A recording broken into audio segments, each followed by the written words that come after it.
ಪ್ರೋಮೋಗಳಲ್ಲಿ ಈಗ ಆಲ್ರೆಡಿ ನೋಡಿದ್ದೀರಾ ಯಾರು ಬಂದಿದ್ದಾರೆ ನಮ್ಮ ಸ್ಟುಡಿಯೋಗೆ ಅಂತ. ಇವ್ರನ್ನ ಕರ್ಕೊಂಡು ಬರೋದಕ್ಕೆ ಎಷ್ಟು ಹರಸಾಹಸ ಪಟ್ಟಿದ್ದೀನಿ ಅಂತ ಆಮೇಲೆ ಹೇಳ್ತೀನಿ. ಅದಕ್ಕಿಂತ ಮೊದಲು ಇವ್ರ ಬಗ್ಗೆ ಒಂದು ಚಿಕ್ಕ ವರ್ಣನೆ ಮಾಡೋಣ. ನಾನು ಮಾಡಲ್ಲ, ಅವರೇ ಮಾಡ್ಕೋತಾರೆ. ಮಾಡ್ಕೊ. ನಾನು ವರ್ಣನೆ ನನ್ನ ಬಗ್ಗೆ ಮಾಡ್ಕೊಬೇಕಾ ಇವಾಗ? ಮಾಡಿ. ನಾನು ಶೀತಲ್ ಅಂತ ಹೇಳಿ, ಶೀತಲ್ ಶೆಟ್ಟಿ. TV9 ಅಲ್ಲಿ ಒಂದು ಫಸ್ಟ್ ನನ್ನ ಜರ್ನಿ ಶುರುವಾಗಿದ್ದು TV9 ಇಂದ. ಅದು ಕೀರ್ತಿಗೆ ತುಂಬ ಚೆನ್ನಾಗಿ ಗೊತ್ತು.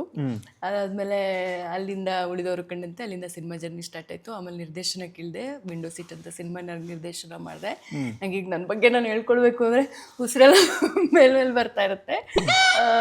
ಆಮೇಲೆ ಇವಾಗ ಸದ್ಯಕ್ಕೆ ಒಂದು ಶೀಟೇಲ್ಸ್ ಅಂತ ಹೇಳಿ ಒಂದು ಕಂಪನಿ ಮಾಡ್ಕೊಂಡಿದ್ದೀನಿ. ಸಣ್ಣ ಪುಟ್ಟ ಕೂಲಿ ಕಾರ್ಮಿಕರು ನಾವು. ಸುಮ್ಮನೆ ಹೇಳಿದ ಮಾತು ಕೇಳ್ತಾರ ಇಲ್ವಾ ಅಂತ ಟೆಸ್ಟ್ ಮಾಡಿದೆ.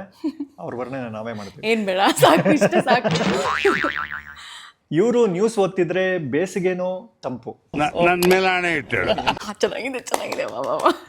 ಬರೆಯೋ ಕವಿತೆಯಲ್ಲಿ, ಆಡೋ ಮಾತಲ್ಲಿ ಸದಾ ಕನ್ನಡದ ಕಂಪು.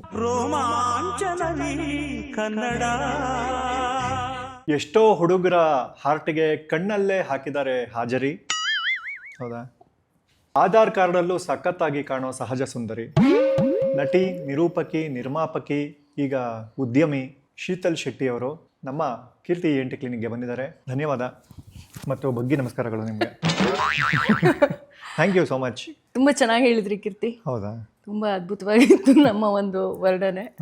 ಆಧಾರ್ ಕಾರ್ಡಲ್ಲಿ ಅಷ್ಟೇನು ಚೆನ್ನಾಗಿ ಕಾಣಿಸಲ್ಲ. ಹೌದು, ಅದು ನಾನು ಹೇಳಿದ್ರೆ ಚೆನ್ನಾಗಿರಲ್ಲ ಅಂತ. ಅದನ್ನ ಬಿಟ್ಟರೆ ಬೇರೆ ಎಲ್ಲ ನಿಜ. ಹೌದಾ? ಅಲ್ಲ, ನಾನು ಒಂದು 10 ವರ್ಷ ಯೋಚನೆ ಮಾಡಿದೆ ಯಾವ್ದು ಕೆಟ್ಟದಾಗಿದೆಯೋ ಅದನ್ನ ಹೇಳೋಣ ಅಂತ. ಇದನ್ನೇ ಚೆನ್ನಾಗಿದೆ ಅಂದ್ರೆ ಇನ್ನು ಚೆನ್ನಾಗಿರೋದು ಏನಂತೀರಾ ಅಂತ. ಚೆನ್ನಾಗಿರೋದು ಹೇಳಿ ಕೀರ್ತಿ. ಸೂಪರ್. ಯಾಕೆ? ಇಲ್ಲ, ನಿಜ. ನಗುವೆ ಇವರ ಆಭರಣ, ಚೆನ್ನಾಗಿದೆ ಇವರ ಭಾಷಾ ವ್ಯಾಕರಣ. ನೋಡಿ, ಚೆನ್ನಾಗಿದೆ ಇದು. ಮದುವೆ ಆಗಿರೋರ್ಗು ಇವ್ರ ಮೇಲೆ ಕ್ರಶ್ ಆಗ್ಬಿಡುತ್ತೆ. ಏನ್ ಮಾಡೋಣ?